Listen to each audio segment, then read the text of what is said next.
주차 공간 확보가 훨씬 유리하니까 수익화되기도 훨씬 좋다 이런 말씀이신 거잖아요. 네. 혹시 뭐 원룸을 만든다는 사람들한테 좀 추천이 될까요? 원룸 만드는 곳에는 전혀 추천은 안 드려요. 무엇이 궁금하신가요? 무엇이든 물어보세요. 우리가 서울에 있다 보니까 어디 놀러 가기만 하면 요즘 기계식 주차가 되게 많이 보이더라고요. 답답해갖고 되게 짜증난데 이거 설치하는 이유가 좀 더 저렴해서 그런가요? 아니요. 기계식 주차 이번에도 하나 내보니까 36대 들어가는 거 거의 2억이 넘어가고 막 왜 이렇게 비싸요? 땅 파는 건요? 땅 파는 것도 그만큼 들어가는데 그걸 설치하는 이유가 건축은 지형이랑 건물의 사용 용도랑 다양하기 때문에 그거를 하나 딱 꼬집어서 얘기할 수는 없어요. 근데 가장 큰 거는 제가 생각했을 때는 건물을 크게 지으려고 건물을 짓는데 가장 기초가 되는 게 주차예요. 그래서 설계 사무실에서도 도면 검토를 할 때 가장 먼저 이 집이 주차가 몇 대가 나오느냐를 놓고 판단을 먼저 하고 건물을 지어요. 왜냐하면은 주택 같은 경우에는 주차장 한 대에 한 세대 할 수 있죠. 그럼 주차장이 10대가 나오면 10세대까지 지을 수 있는 거죠. 그러니까 주차장을 몇 대를 확보할 수 있느냐가 건물의 사이즈를 결정한단 말이에요. 그래서 주차장이 가장 기본이 되는데 예를 들어서 대지가 100평이라고 쳐볼게요. 넓은 건물이면 상관이 없어요. 근데 주차장에 주차 한 칸당 앞에 폭을 6m를 확보해 줘야 돼요. 그리고 우리 같은 경우는 카리프트라 가지고 차가 엘리베이터를 타고 내려가면은 거기서 엘리베이터에서 나와가지고 되는 구조인데 이게 그냥 들어갔다고 치면은 웬만한 100평 미만 대지는 돌면서 들어가다 끝나요. 주차장을 확보할 수가 없어요, 지하에. 그러니까 리프트 써가지고 내리고 주차장 대수를 확보해 주려고 하는 거예요. 주차장 값이 예를 들어서 뭐 8천에서 2억을 주더라도 가구 수가 뭐 한 3, 4가구가 더 나온다. 그러면 당연히 그 비용보다 수익이 더 커지기 때문에 주차장 만들어야 되는 거죠. 근데 사실 요즘 저런 기계식 주차에서도 사고도 굉장히 많고 경비원도 배치해야 되잖아요. 그런 인력비 생각하면은 큰 그건 많지 않나요?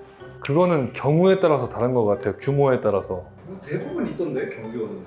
대부분 큰 건물이니까 그렇겠죠. 그럼 저게 이제 조금 주차 공간 확보하는 게 훨씬 유리해서 저렇게 짓고 있다 이런 거예요? 네, 건물이 이렇게 있다 치면은 옆에다가 이렇게 주차 타워를 세우는 경우도 있고 아니면 땅을 파가지고 땅 밑으로 기계를 넣어가지고 하는 경우도 있고 그거는 이제 설계를 어떻게 구성하느냐에 따라서 아무튼 주차를 통해서 건물 사이즈를 최대한 키우려고 하는 게 목적인 거예요. 주차를 한 대라도 더 넣어서 건물 한 층이라도 더 올리고 한 호실이라도 더 뽑으려고. 그러니까 저게 조금 더 주차 공간 확보가 훨씬 유리하니까 수익화되기도 훨씬 좋다 이런 말씀이신 거잖아요. 네. 혹시 뭐 원룸을 만든다는 사람들한테 좀 추천이 될까요? 원룸 만드는 곳에는 전혀 추천을 안 드려요. 기계 주차를 넣기에는 건물 자체가 너무 작아요. 제가 했던 것 중에 기계식 주차가 들어가는 게 전부 다 8층 이상이에요. 그 정도 사이즈는 되고 최소 30가구 이상은 나와야 이 주차 타워를 소화할 수가 있어요. 다가구 다세대 주택 같은 경우에는 1층에 필로티 구조로 해가지고 주차장을 넣는 거고 다중주택은 면적 기준으로 하기 때문에 주차장 자체가 많이 필요가 없어요. 그래서 다가구 주택 같은 경우는 건물이 이렇게 있으면은 여기다가 주차를 하는 거고 다중 같은 경우에는 건물이 이렇게 깎여서 여기다가 주차 이렇게 나오는 이유가 이거는 이제 가구수 세대수대로 하는 거고 다중주택은 면적 기준으로 해서 주차가 많이 필요가 없다. 10가구 내외 막 이런 집에 주차 타워를 넣기에는 취지타산이 안 맞습니다. 그러면은 말씀하신 것처럼 8층부터는 저걸 좀 고려해 봐야겠네요. 8층 이상 되는 건물에는 거의 다 넣으세요. 주차 타워가 서울에 지을 때 전부 다 들어갔습니다.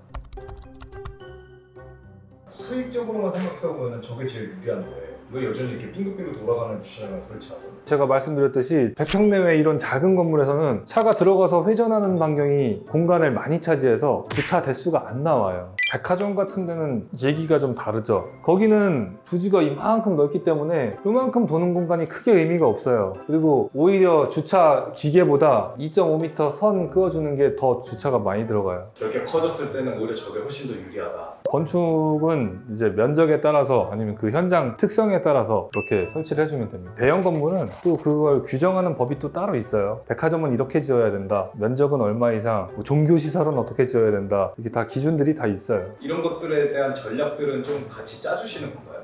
전략을 짜드릴 때도 있고 짜 오시는 분들도 있고 고객마다 좀 차이가 있습니다. 봤을 때 너무 이건 아니다 이러면 제안은 드리는데 제 건물이 아니기 때문에 제가 마음대로 바꿀 수는 없어요. 근데 아이디어는 제시해 드릴 수는 있죠. 조금 별로다 싶으면 이렇게 좀 같이 상담을 해주시겠네요. 네, 당연히 상담해 드립니다.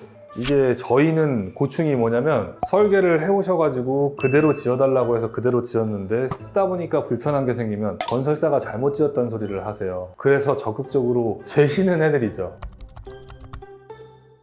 이번 영상에서는 기계식 주차가 쓰이는 건물과 안 쓰이는 건물의 차이점을 알아봤는데요. 건축이라고 하는 거는 땅 대지가 전 세계에 어디도 똑같은 데가 없고 현장 환경이 다 다르고 건축물 용도가 다 다르기 때문에 그때그때 상황에 맞게 기계식 주차를 넣을지 안 넣을지 정하셔야 되는데, 기계식 주차를 일반적으로 많이 하시는 이유는 주차 대수에 따라서 건축물의 크기가 달라지기 때문에 건물을 최대한 키우려고 주차 타워 아니면 기계식 주차장을 넣는다고 보시면 되겠습니다. 오늘 여기까지 하겠습니다.